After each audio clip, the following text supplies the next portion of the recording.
Shabbat Shalom, everyone. Shabbat Shalom. In my early 20s, I lived in Israel for a while. And the child that came back, or the young adult that came back, was a completely different person than the one my parents had said goodbye to. I'm the child of two scientists. I was getting ready to do a master's in geochemistry. I had grown up in the Reform movement. We were not particularly observant, nor were we particularly involved in the Jewish community. And the child who came home was engaged to an Israeli, now was keeping Shabbat and keeping kosher, and thought she might want to be a rabbi. And so my mother, out of respect for this newfound spiritual practice, asked me, would you like me to keep separate pots and pans and plates when you come to visit so that they will be kosher? And I was really touched by her words, and in the zealotry of my early 20s, I thought, yes, she gets this spiritual truth that keeping kosher is important. But then I had a step of maturity in my life because I started thinking this scenario through. What would happen when my mother put the dairy knife in the dishwasher with the meat dishes, and then I had to explain to her that it was no longer kosher? It wasn't that my mother wouldn't be capable of understanding all of the nuance of kashrut. It was that I didn't want to make her do that. And I ended up letting go of a little bit of my newfound truth that keeping kosher was an incredibly spiritual practice for me, in favor of kivud av va'em, honoring my mother and father, and shalom bayit, having a peaceful relationship with my mother. And I think we can say safely that as children, we think when we grow up, the world will be a simpler place. We will know more things, and we will be empowered to act on more things. But the older I get, the more complicated the world becomes. And I ask myself large questions like, how do I both hold on to my truth and yet have peace with the people around me?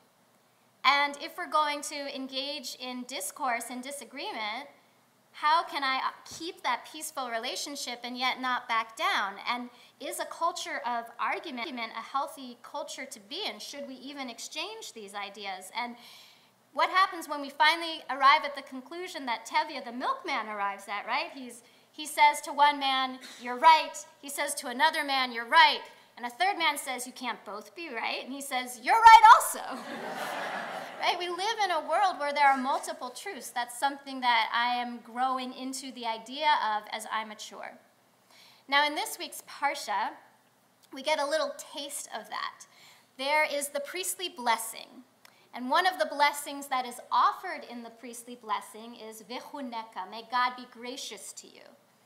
So in the collection of Hasidic interpretation of the Torah, the Dego Machane Ephraim, he looks at what is this v'chuneka. And he goes to a different part of the Bible where that word appears. It's the story of Joseph. And Joseph has had a very up and down life, and at this point he's in jail. And we're told that the jailer's behavior towards Joseph is full of grace. So the question becomes, really? He's experiencing grace? He's sitting in a prison. And what the Dego Machane Ephraim goes on to explain is, grace is subjective. Each person has to decide for his or her own self what grace means to them. So there was an occasion in Denver for the community to experience grace.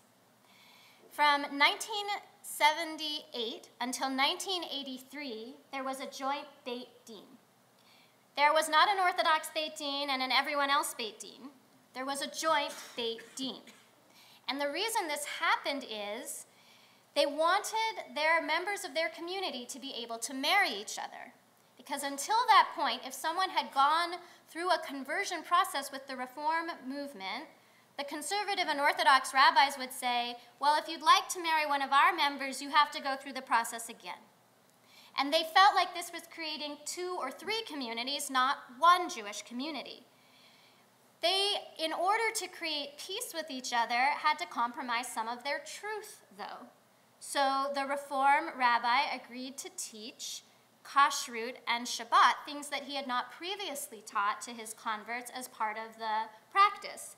And the Orthodox rabbi agreed that he wouldn't insist that people be fully practicing in an Orthodox style by the time they came to conversion, that he would listen to what their experiences were, what they were learning, what path they were on, but he wouldn't insist that the process be complete at conversion.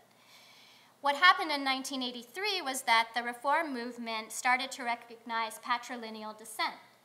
That means that conservative and Orthodox Jews say that you are Jewish if you inherit that from your mother, but you are not Jewish if you inherit that from your father. And they reached their adkan. They reached a boundary that they felt they could not cross. Sometimes that happens in conversation, and who knows, perhaps someday in the future there will yet again be a joint Beit Din in Denver or somewhere else in the world. It's not a new problem. If you look in the Mishnah, we learn about Beit Hillel and Beit Shammai.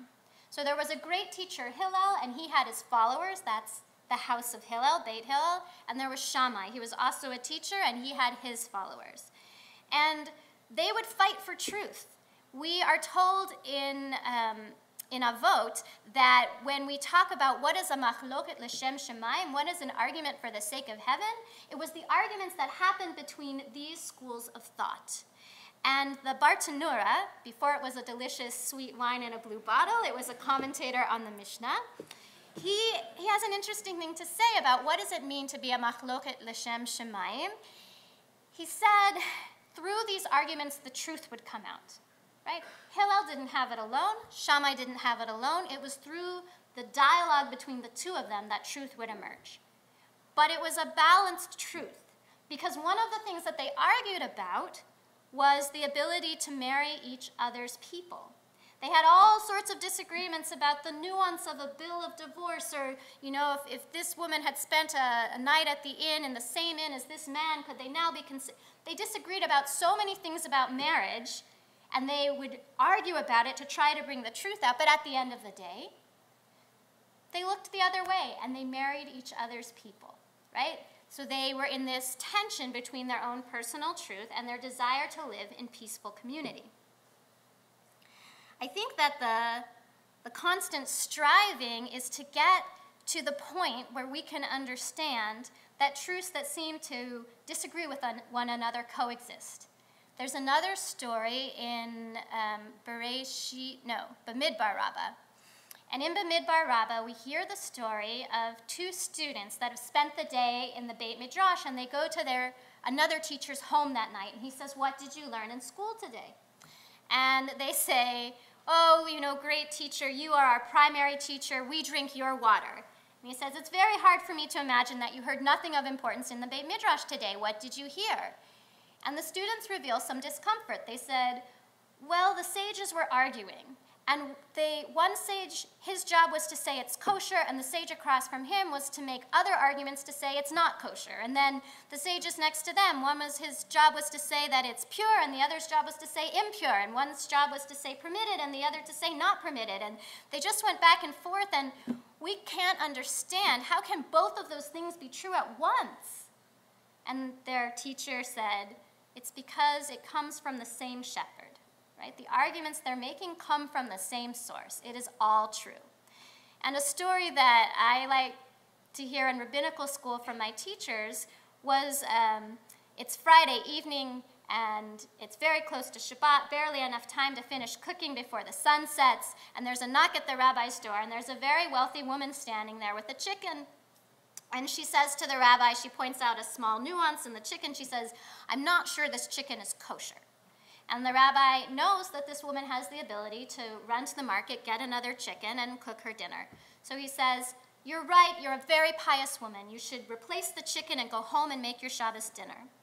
A few minutes later, a knock at the door. In some versions of the story, it's a poor woman bringing the same chicken. In some versions of the story, it's a poor woman bringing a different chicken with the same kind of problem. But either way, the rabbi knows that in this case, the woman does not have sufficient funds to go to the store and get another chicken. And he looks at the chicken and he says, "This chicken is kosher. You're a pious woman. Go home and make your Shabbos dinner." Right? So how can both things be true? It's hard to say. I'll tell you another story about when I came back from Israel. And it's less charming, I think, than the one about my mother acquiescing and me acquiescing. When I lived in Israel, it was during the Second Intifada, and I spent the majority of my time between the yeshiva and my home. We didn't go out much because there were many bombings. We didn't feel it was safe. And I would watch my husband leave for Miluim, for reserve duty in his uniform with his gun on his shoulder, and I would hope to God that he would come home safely.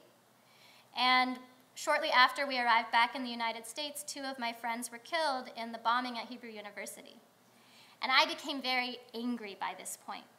And I expressed to my father, there will never be peace in Israel, and there are no Palestinians that want peace. And my father was very distressed by this because while he's not a pacifist and while he supports the right of Israel to exist, he was shocked to see a daughter who is so gentle and kind and compassionate in so many ways have such anger in her. And he pointed it out to me. And then I spoke with a friend of mine, my college roommate. Sounds like a joke, but she's a Presbyterian minister now. And she said, you know, for every story of loss and pain that you can tell from your side, they can tell from their side. You might consider listening to more stories than your own. And so I did. I started to listen. And I also started to hear stories about schools in Israel where Arab children and Jewish children go to school together, and they learn Hebrew and Arabic, and they learn about each other's cultures. And I started to hear about a greenhouse down in the Negev where Jewish children and Arab children learn how to grow things together. And I started to hear about villages where Palestinians and Jews choose to live together. Some of them are even married and have children together. And I started to think, he's right, and you're also right. And I had to re-examine my thoughts about the future of Israel. And so today, when we listen to the stories of Rabbi Schlesinger and the story of Mr. Ali Abu Awad, I hope to expand my mind further and have a deeper understanding of the future peace of Israel. Shabbat Shalom.